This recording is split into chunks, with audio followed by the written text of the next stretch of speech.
Il y a plusieurs manières de posséder une nation. Tu peux posséder une nation par les affaires. Tu peux posséder une nation par des contacts. Tu peux posséder une nation par l'exode de toute ta progéniture, toi, ta femme et tes enfants. Tu peux posséder une nation par aussi une influence. Parce que vous savez qu'il y a des gens qui ne peuvent jamais devenir ministres dans leur pays, députés dans leur pays, présidents dans leur pays, si l'extérieur n'a pas donné voix. Oui. Sois populaire comme tu veux. S'il n'y a pas des nations qui sont derrière toi, il y a des choses que tu ne peux pas avoir. Eh bien, tu peux l'avoir, tu peux le perdre aussi à cause des nations. Et quand j'ai sondé les Écritures, les prophéties, je me suis rendu compte que Dieu a mis l'histoire des peuples et des nations dans l'histoire des nations. C'est-à-dire, quand vous étudiez bien la Bible, dans les derniers temps, les prophéties concernent plus les nations que des individus.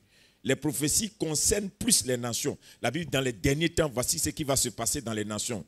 Donc, celui qui n'a pas la vision d'une nation ne peut pas avoir la bénédiction. C'est-à-dire qu'en réalité, ce qui arrive à la Côte d'Ivoire, Dieu prévoit quelque chose pour la Côte d'Ivoire. Seuls ceux qui vont sonder le temps, sonder les choses, peuvent vivre ce qui se passe en Côte d'Ivoire. Mais si tu n'as pas la révélation de la prophétie de la Côte d'Ivoire, tu peux avoir l'impression que tu as des problèmes. Tu as des problèmes parce que tu n'es pas dans le mandat, dans l'esprit de la prophétie que Dieu veut donner ou bien Dieu veut réaliser avec la Côte d'Ivoire. Vous voyez, quelqu'un par exemple peut dire que le président Trump n'est pas un bon président. Pour toi, selon tes logiques, selon toutes tes choses. Mais dans la Bible, il est un bon président parce que Dieu l'a envoyé pour quelque chose. Donc ce qu'il fait peut ne pas te plaire, mais Dieu l'a positionné là pour quelque chose. Et en son temps, vous saurez que Dieu a travaillé. Quelqu'un n'a pas dit amen avec moi. Donc je ne voudrais pas que vous soyez comme des gens qui vous marchez à tout vent.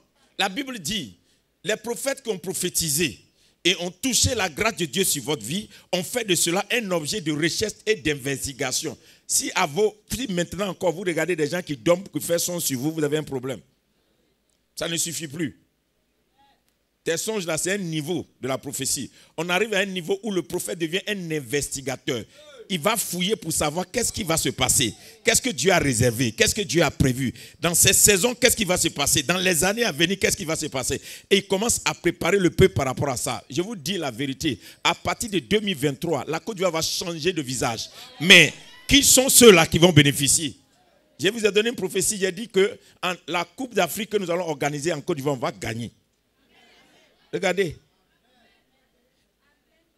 Regardez. Quand tous les événements de 2020 vont finir, 2023, il faut rater. Jouer avec.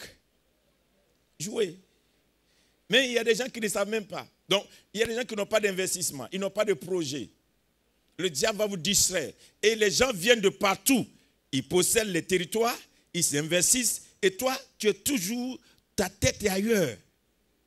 Parce que, en réalité, la télé te distrait. Novalis, ou bien comment vous appelez quoi là? Te distrait. Les pasteurs t'embrouillent. Parce qu'on ne te donne pas la vision du temps. Donne-moi la vision du temps.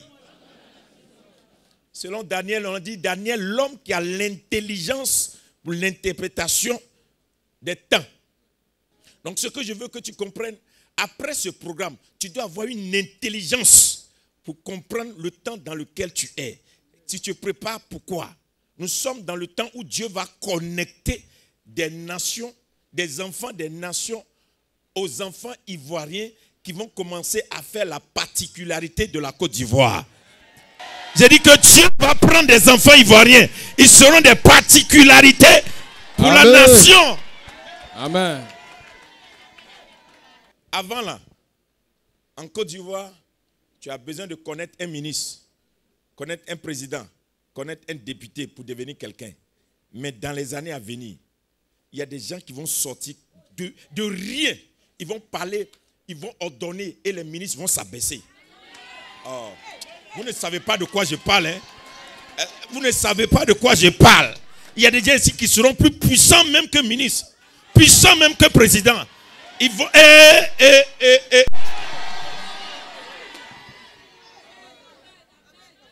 Nous sommes dans un nouveau temps.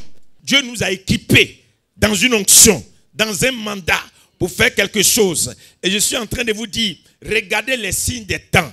Il y a des gens que Dieu a préparés. Ils sont cachés, mais vous ne les voyez pas. Dieu les a cachés dans son carquois. Tu es comme une flèche aiguë que Dieu a mis dans son carquois. Il a mis en réserve. Il a caché. On ne te voit pas.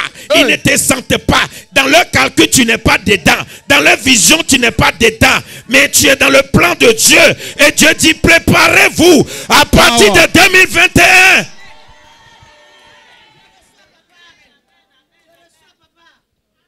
C'est pourquoi ceux qui ne seront pas en Christ, vous allez souffrir. Parce que la persécution va venir. Tu n'as pas Christ. Tous les pasteurs qui jouent avec l'affaire de Jésus là, vous allez les voir dans ce pays. Jésus, c'est pas commerce, hein? Un pasteur peut être milliardaire, ne pas être un. Un pasteur peut construire des immeubles et ne pas être un. Ah oui, je vous dis la vérité. Ce n'est pas une question de venir voir ce que j'ai réalisé. Il y a des gens qui Dieu a donné un mandat. Ils parlent. Ce que tu as réalisé tombe. Hein? Ou bien, ils parlent. Un vent souffle et en même temps, tu ne sais pas ce qui s'est passé. L'eau arrive, tu es inondé tout part. C'est pourquoi j'ai l'habitude de dire aux gens, regardez bien, tous ceux que vous appelez intellectuels, qui ont mis leur force dans leurs papiers, dans leurs connaissances, dans leurs relations, regardez ce qui va se passer. Un vent va souffler. Ceux qui se croyaient géants vont être renversés. Et Dieu va commencer à établir une nouvelle génération. Oh, je sais que tu fais partie de cette génération. Non, tu ne dis pas. Je sais que tu fais partie de cette génération. Amen.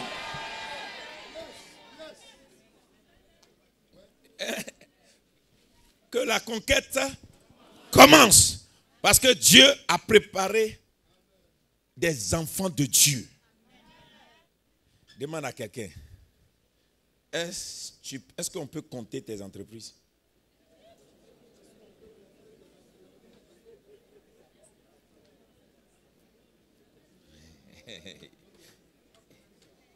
Ceux qui me connaissent me connaissent. Est-ce qu'on peut compter toi tes entreprises? Le problème, c'est que tu ne sais pas. C'est qu'il y a des gens qui sont des années dans l'entrepreneuriat. Mais leur entrepreneuriat là, ça monte. Mais il y a des gens, tu ne sais pas qu'est-ce qui s'est passé. Un vent souffle dans leur vie, ils commencent quelque chose et la chose se multiplie rapidement. Tu ne comprends pas ce qui est arrivé. Ou bien, hein? Ce n'est pas dans l'expérience.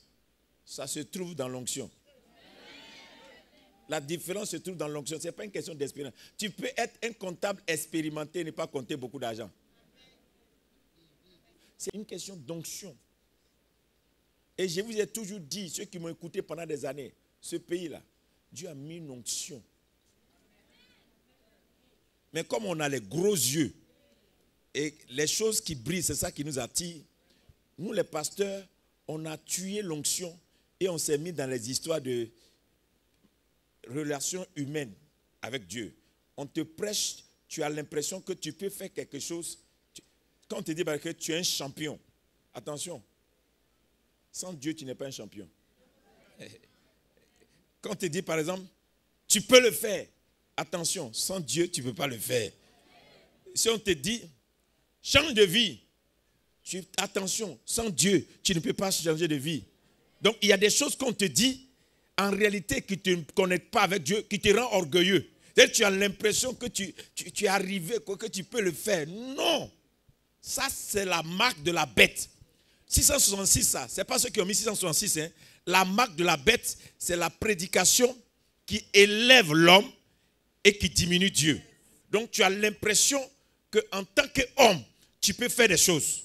Tu peux faire des exploits. Mais tu oublies que sans Dieu, tu ne peux pas y arriver.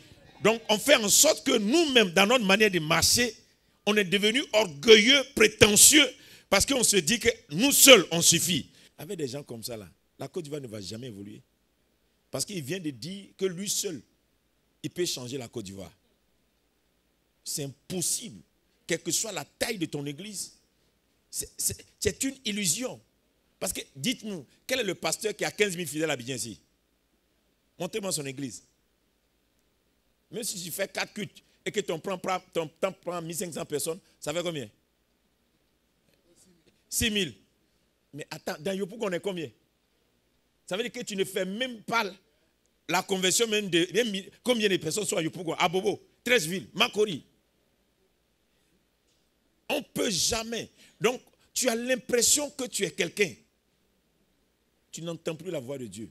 Alors qu'à l'heure, là, c'est l'unité qui intéresse Dieu. Dieu s'en fout des individus. Dans ce pays, Dieu s'en fout des individus. C'est l'unité qui intéresse Dieu. Dieu s'occupe des gens qui vont vivre dans l'unité, des gens qui vont se mettre ensemble. C'est ce qui intéresse Dieu. Si tu vis toi seul, tu veux être toi seul, tu veux arriver toi seul, tu ne peux pas le faire. C'est pourquoi vous allez voir que ceux qui se mettent ensemble, là, ne faites très attention, même s'ils sont faibles et qu'ils sont ensemble, Dieu va rentrer dedans. Alors, je viens de vous donner une prophétie. Nous sommes dans la prophétie de temps. Si vous êtes simple, humble, quel que soit ce que vous avez aujourd'hui et que vous appelez Dieu, Dieu va rentrer dans votre affaire. Les faits là, les forts là, vous allez les renverser. Vous allez renverser des forts. Donc apprenez à être unis. Si vous n'êtes pas unis, vous ne pouvez pas y arriver. Le temps d'individualisme est passé. Dans ce pays, si quelqu'un s'élève, tu dis moi seul, regardez-le seulement. C'est ceux qui vont se mettre ensemble qui vont réussir. Et donc vous les chrétiens, arrêtez de jouer à ces histoires de moi. Je peux. Non, c'était avant. Maintenant là, sans les autres, tu ne pourras rien. Créez l'unité autour de vous. Soyez ensemble. Vous allez faire des exploits. Ça va? Un signe encore de tes temps. Pourquoi la conquête doit commencer? La conquête doit commencer parce que vous ne savez pas les projets.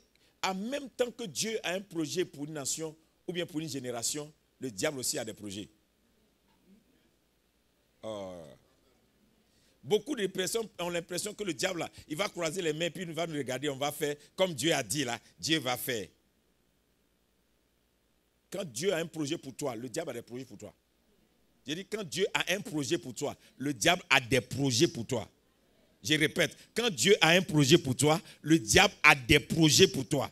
Donc, ça veut dire que dès que Dieu te donne une prophétie et que Dieu te donne une révélation, ça veut dire que tu dois commencer à chercher Dieu, à mettre Dieu de ton côté, parce que les ennemis seront nombreux à cause du projet que Dieu a pour toi.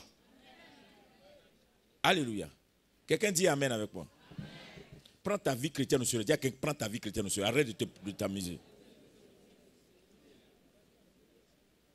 Vous tous, à partir de décembre 2019, qui vous promenez dans les boîtes, dans les maquis, vous vous saoulez, vous vivez bizarre là. Ne préparez pas 2023, hein. Restez là. Ne rangez pas votre vie pour vous connecter déjà à Jésus, pour dire Seigneur, sois ma force. Restez là. Jouez, plaisantez avec votre vie. Allez vous promener chez les gens, vivez comme vous voulez, pour dire que Dieu a dit. Vous n'allez pas voir prophétie s'accomplir. Quand une prophétie vient sur ta vie, tu ranges ta vie. Je reprends. Quand une prophétie vient sur ta vie, tu ranges ta vie. Je répète. Quand une grande prophétie vient dans ta vie, tu ranges ta vie. C'est très important. Il ne faut pas se contenter seulement. Prophétie, c'est palable. Quand une prophétie vient sur ta vie, c'est problème. Donc quand Dieu met une grosse prophétie, un grand destin sur ta vie, il faut apprendre à vivre isolé. Sors du milieu d'eux. Sépare-toi d'eux. Commence à te cacher. Parce qu'à cause de la prophétie, tu auras des ennemis. Un homme de destin ne cherche pas des amis. Il cherche Dieu.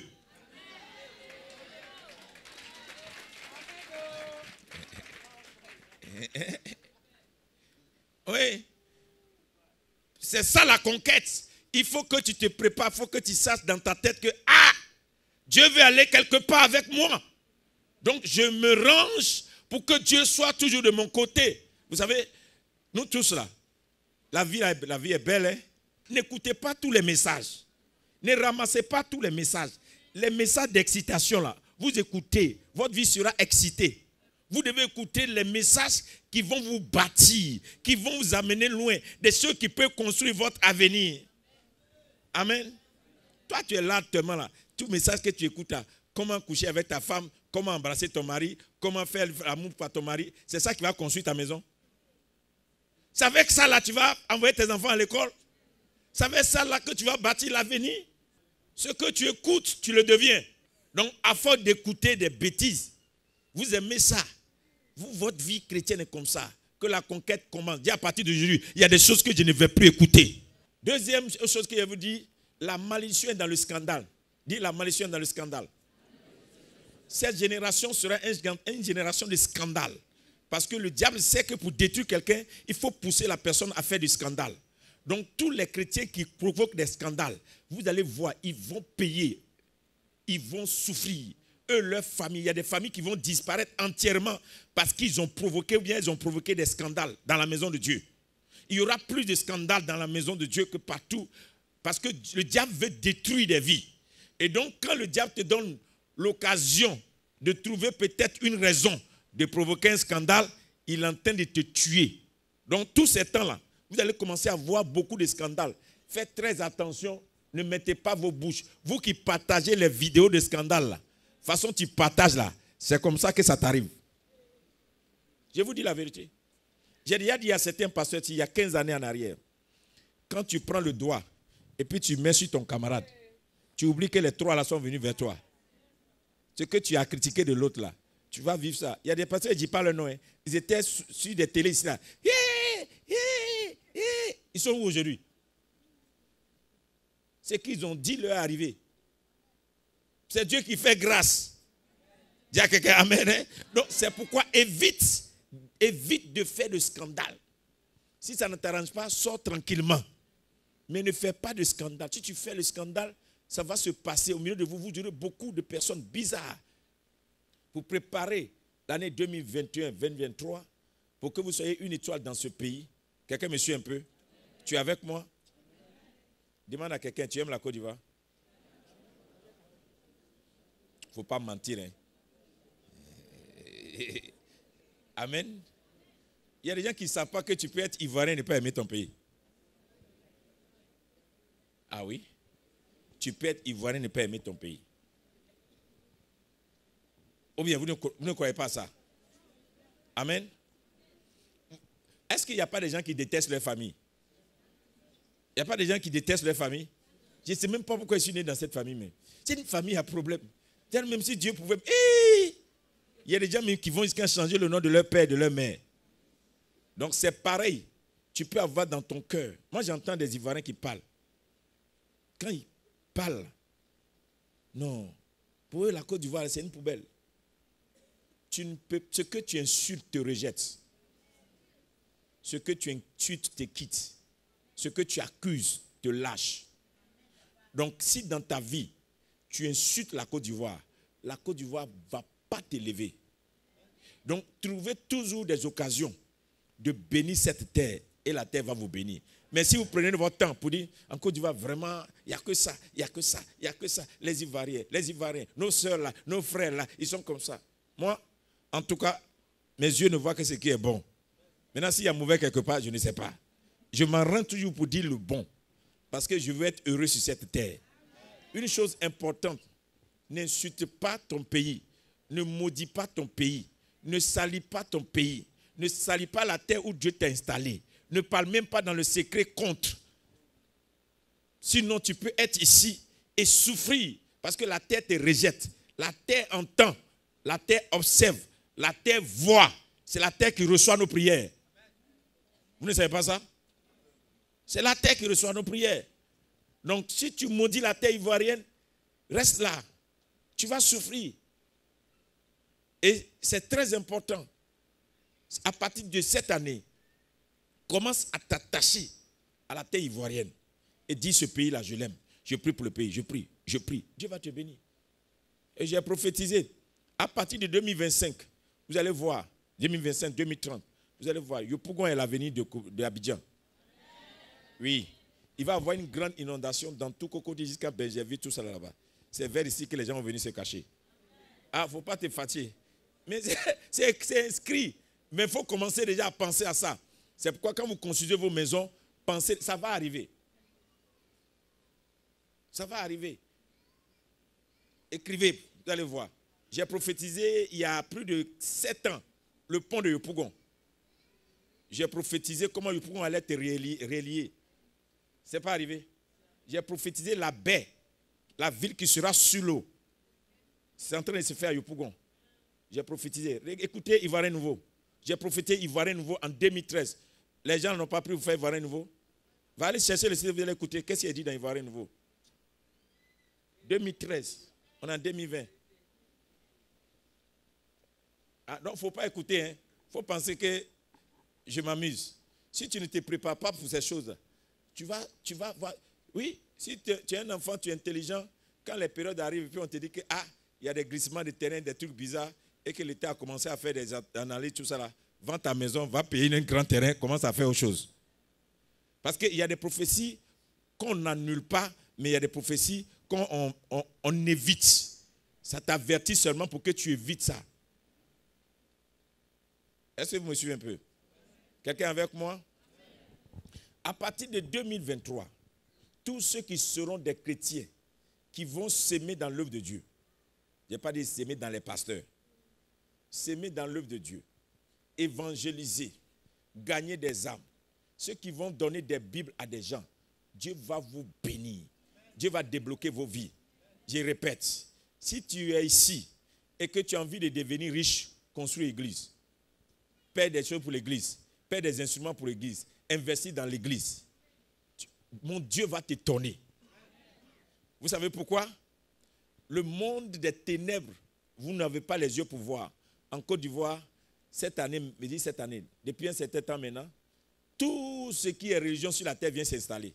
Ils construisent seulement. Vous ne voyez pas, hein? Et ils construisent seulement. Dieu construit. Mais aucune armée de Dieu ne s'est levée pour construire. Est-ce qu'un lampadaire seul peut éclairer tout un village? Donc, un des églises construites là, ce n'est pas ça qui fait la force de l'église en Côte d'Ivoire. En tant que la promesse que Dieu a faite à la Côte d'Ivoire, l'église sera la force. Mais on dirait que le diable est en train de vous dire que vous mentez. Hein? Mais Dieu ne ment jamais. Donc, qu'est-ce que Dieu va faire maintenant? Dieu va te chercher des partenaires. Tous les gens qui vont mettre l'argent dans l'œuvre de Dieu, évangélisation, bâtir église, équiper les églises pour que les messages avancent. Dieu va les rendre riches. Dieu va les bénir. Ils vont avoir des contrats dans des endroits même qu'ils n'imaginent pas. Ils vont avoir des contrats. Ils vont avoir des positions élevées. Parce que Dieu va le faire. Donc, où vous êtes là, commencez à penser ces choses. Hein? Mettez votre argent dans l'œuvre de Dieu. Je n'ai pas dit dans l'homme de Dieu. Je répète. Oui, c'est important pour moi. Parce que je fais l'école des pasteurs. Si tu mets dans l'œuvre de Dieu, l'homme de Dieu va bénéficier. Si tu mets dans l'homme de Dieu, l'œuvre de Dieu ne va pas bénéficier. Ah oui, ou bien, je reprends. Si tu mets dans l'œuvre de Dieu, l'homme de Dieu va bénéficier. Mais si tu mets dans l'homme de Dieu, l'œuvre de Dieu ne va pas bénéficier. Il va aller payer costume, il va payer voiture, il va aller payer maison, il va oublier temps. Mais si tu as payé un terrain, tu as donné à l'église. Si tu as payé une voiture pour qu'on puisse servir Dieu, tu as payé des instruments pour l'église, ça va aider le pasteur pour que les autres viennent le bénir. Et il est heureux, son ministère avance, lui aussi il est heureux, il est temps. Mais si tu lui donnes, lui il va payer voiture. C'est ce qu'il veut actuellement. Il s'en fout des fidèles. Et le diable va le détruire. Donc s'aimer dans l'œuvre de Dieu, c'est la clé. S'aimer dans l'évangélisation. Dans tout on dit évangélisation. On dit il y a croisade. Il faut distribuer des Bibles. Il faut aider telle personne. Un homme de Dieu, une femme de Dieu vous dit, faisons ça dans le Seigneur, allez-y. Il y aura des bénédictions énormes sur la tête de beaucoup de personnes. Amen. Une dernière chose que je vais vous donner, avant de m'arrêter pour faire mon message. Dieu m'a dit, pour cette conquête qui commence, il va susciter au milieu de cette nation des chrétiens qui vont prendre des positions très élevées. Oui. Ils seront combattus, mais ils ne seront jamais vaincus.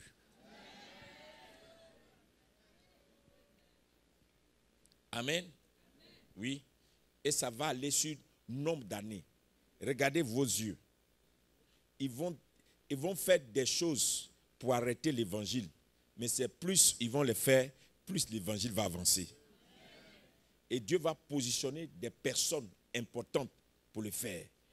Et donc, mon souhait pour vous, quand vous rentrez à la maison après le culte d'aujourd'hui, n'ayez pas des projets avec les hommes. ayez des projets avec Dieu pour la Côte d'Ivoire. Oh, ils n'ont pas bien compris. Hein? Vous savez ce que je veux dire? Ça veut dire que si tu vas, dis à Dieu, Côte d'Ivoire nouvelle là, je vais rentrer dedans. Je vais faire un projet avec toi. Si tu me mets ici, je te donne ça. Si tu me mets ici, je te donne ça. Si tu me mets ici, je te donne ça. Qui se souvenait ici? J'avais prophétisé pour des pasteurs congolais. Je leur ai dit, votre Congo n'aura jamais de paix si vous n'enterrez pas les Patrick Lumumba, tous les présidents qui font faire choses. Qui se souvenait? Ils se sont réunis, ils m'ont rencontré quelque part en Belgique, et puis je leur ai dit, c'est Dieu qui a parlé. Ne regarde pas ma forme. Celui qui est venu, il a enterré son père, non? Il est en train de préparer pour que tous les autres présidents reviennent. Et ils vont finir par Lumumba. Vous allez voir comment le Congo va devenir.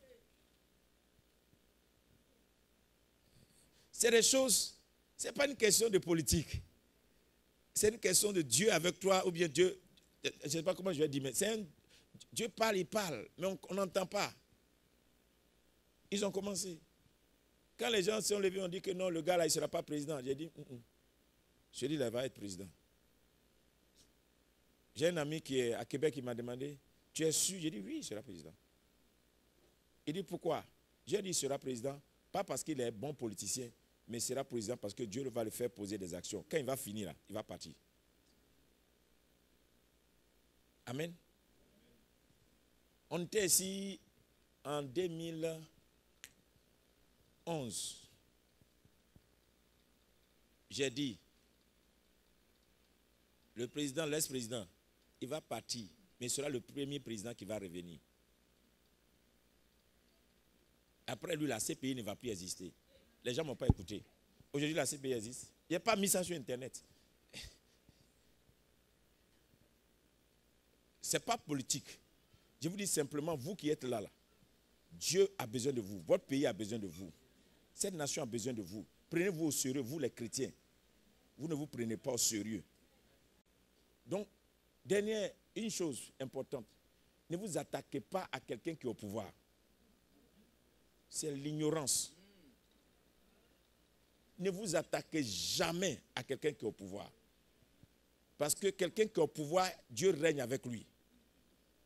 Et tant qu'il n'a pas fini son temps, si vous vous attaquez, vous allez souffrir.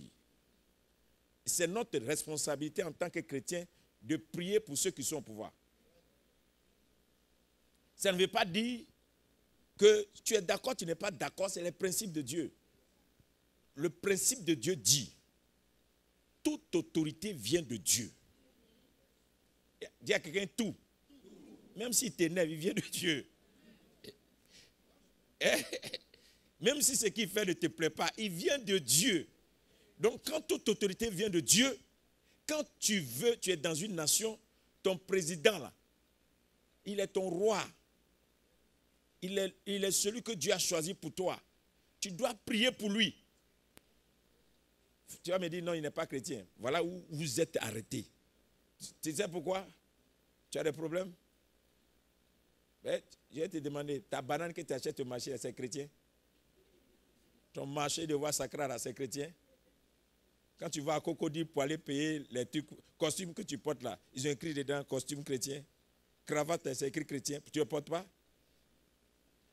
Quand vous portez, vous êtes bien habillé, puis c'est écrit en bas chrétien? Non? J'ai vu que celui qui est en nous est plus fort que celui qui est dans le monde. C'est ce que la Bible dit. Donc, tu ne dois pas t'attaquer à des gens qui sont au pouvoir. Tu dois prier pour eux. Maintenant, vous qui mélangez la politique des autres, laissez les politiciens faire leur politique. Ça, c'est leur affaire.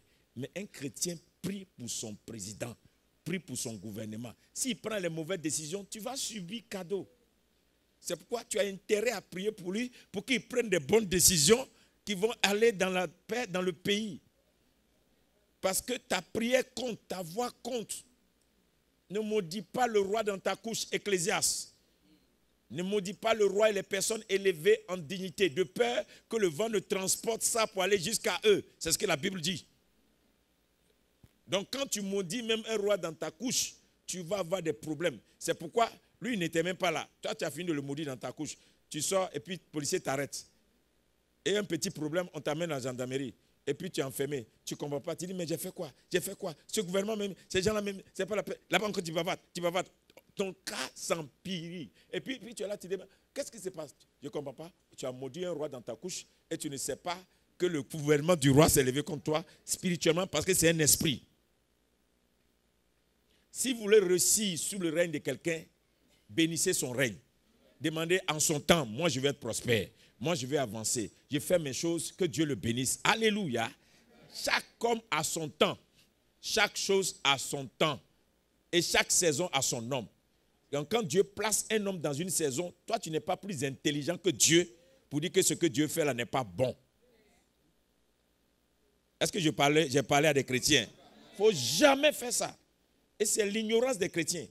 Même tu finis de faire bonne prière. Alléluia, Rabba, tu as adoré. Quand tu as fini, tu as déposé comme ça là. C'est ton président que tu limes jusqu'à tu insultes. N'oublie pas que tout ce que vous persécutez se multiplie. Tout ce que vous persécutez vous domine. Vous ne savez pas ça? La persécution est un signe de multiplication. C'est pourquoi le diable se fait persécuter pour être plus grand. Donc, quand tu persécutes quelqu'un, tu continues tu lui donnes plus d'espace. Ça va, non? À partir de ce culte, tu commences à prier pour ton président. Même si tu ne le connais pas. Prie pour son gouvernement.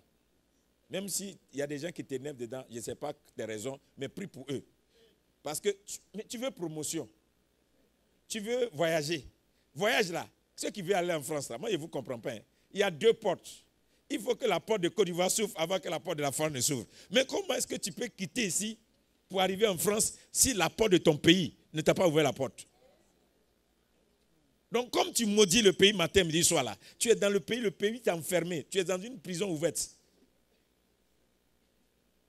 Et tu demandes visa 10 fois, tu ne l'as pas. Parce que la Bible interdit que tu parles mal de ton roi. Le jour où Dieu va vous donner un chrétien, là, et puis quelqu'un d'autre va parler mal, Dieu va voir comment vous allez vous comporter. Ce que tu veux qu'on fasse pour toi, il faut faire aussi pour les autres. Ça va? Aime ton pays, aime ton président, et puis voilà.